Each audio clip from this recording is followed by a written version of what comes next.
So I guess we'll start with this, Ben. How cool and how satisfying has the last week been for you? Yeah, it's been special. Kind of it happens so fast. But when you get a chance to kind of take a step back, like these last like 24 hours or so. Yeah, so like the last 24 hours or so have been great because I've been able to kind of just take a step back, slow everything down, Yeah. and just really appreciate where we're at. Um, just because it's happening, you don't really get a chance to breathe. So Um, yeah, it's what I've worked for my whole life. So playing in the playoffs is really special. Well, you talk about playing in the playoffs, knowing that you've had this steady climb, right, from a couple seasons in AAA to an everyday player to now a playoff contributor.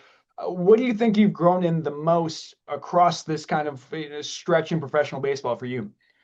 Yeah, I think it's just really staying true to who I am as a baseball player. You can get caught up in trying to hit home runs and trying to hit the ball 120 miles an hour. And I've been victim of that, trying to do too much, and that's just not my game. So I've learned to lean into my strengths and put the bat on the ball, work counts, and just try to do the little things right. And how satisfying is it to do that in the most important part of the season throughout September and now obviously the last week? Yeah, it's where all the failures, the ups and downs of 162 games. It's learning from all of that and then being able to put it together in a really important game and a really important series. It's special. It feels really really good to get the job done for the boys. Earlier you mentioned trying to hit a home run. Obviously, you hit a home run in game two. You said after the game you blacked out, think you look like an idiot. But now that you've been able to kind of review the film, how do you grade your trot? Yeah, I definitely it looked like I was enjoying it out there, which I definitely was. So I had to point out to the bullpen, give them their props, and then I was so focused on my teammates. It's just so cool to come through for them and be a spark and kind of get us off to a good start there. But yeah, it was really fun. For sure. Speaking of your teammates, it feels like this is an especially close group. Obviously I know you and Davis and Addison have kind of been together for a while, obviously with Buffalo and now the last 2 years here in Toronto. But what makes this group so special? What makes it so close knit? Yeah, we spend a lot of time together, and I think from talking to other players and other people in other organizations, I don't think you get that very often where like we sit around and hang out after the game. We're sitting around hanging out before the games, and I've gotten to know all these guys really really well on a personal level, and when you care about somebody, it's a lot easier to one, trust them on the field, and two, make sure you get your job done for them.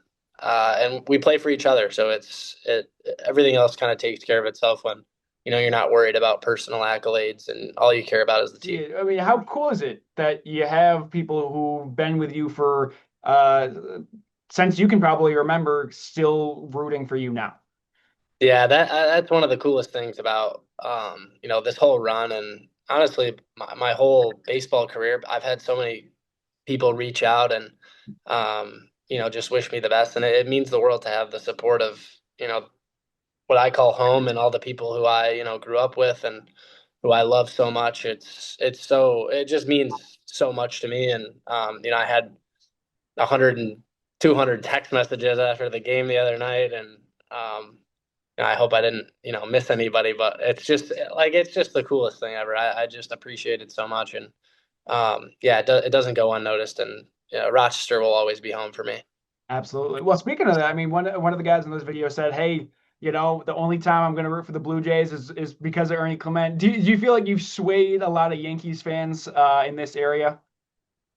Yeah, I mean, at the very least, it's a win-win for them. I mean, they either get, the Yankees win or, they get to watch one of their buddies keep playing. So I'm glad I'm the one that's moving on. But like I was a big Yankees fan, and now obviously, I love beating up on them. But yeah, I think we've done a little bit of converting there. Absolutely. Yeah, talk to me a little bit about Brighton. I mean, we talked about Brighton just a moment ago, but what was your favorite memory back in the day playing for Brighton in high school? It all goes back to hanging out with like all my buddies and my friend group was everybody played baseball, so like we got to know each other really really well, and we had really good teams. Like we made a couple state tournaments when I was 11, 12 years old, and then we had a really good high school baseball teams, and I just remember being so close with those guys, and I still talk to most of them.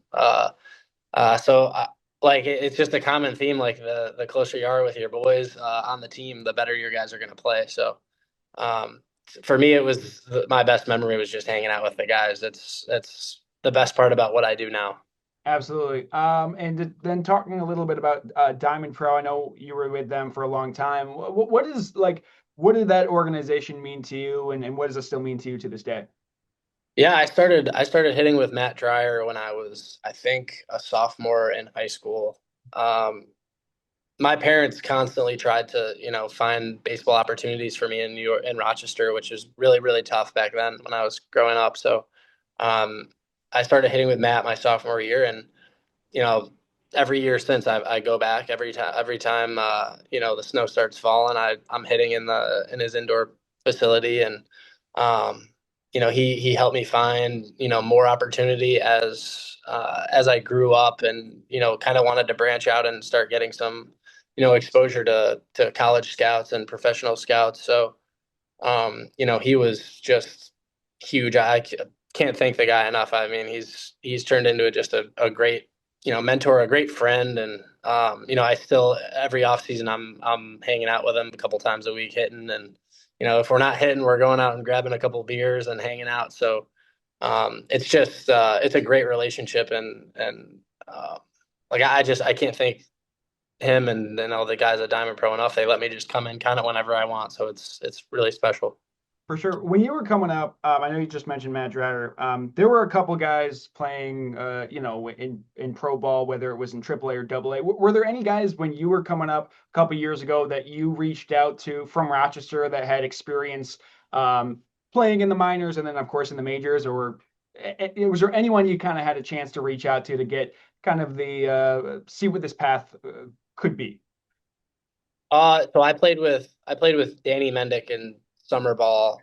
I think it was my junior and senior summer in high school. Actually, no, it was my junior year summer in high school. I played with him and got to watch him play at Pittsford Mendon. Mhm. And I had a great appreciation for the way he played the game.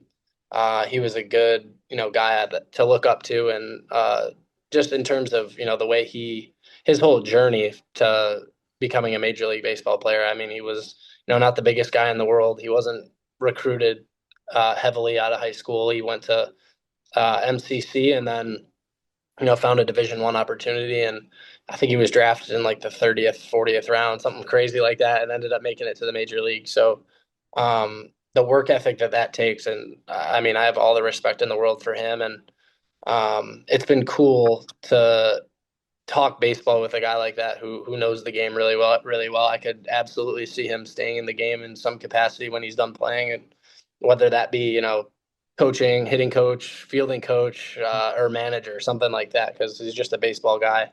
And I kind of think of myself as the same way. And so he was just a guy who I got to look up to throughout my entire baseball career, not just professional baseball, but it's all there's a lot of great baseball minds in Rochester.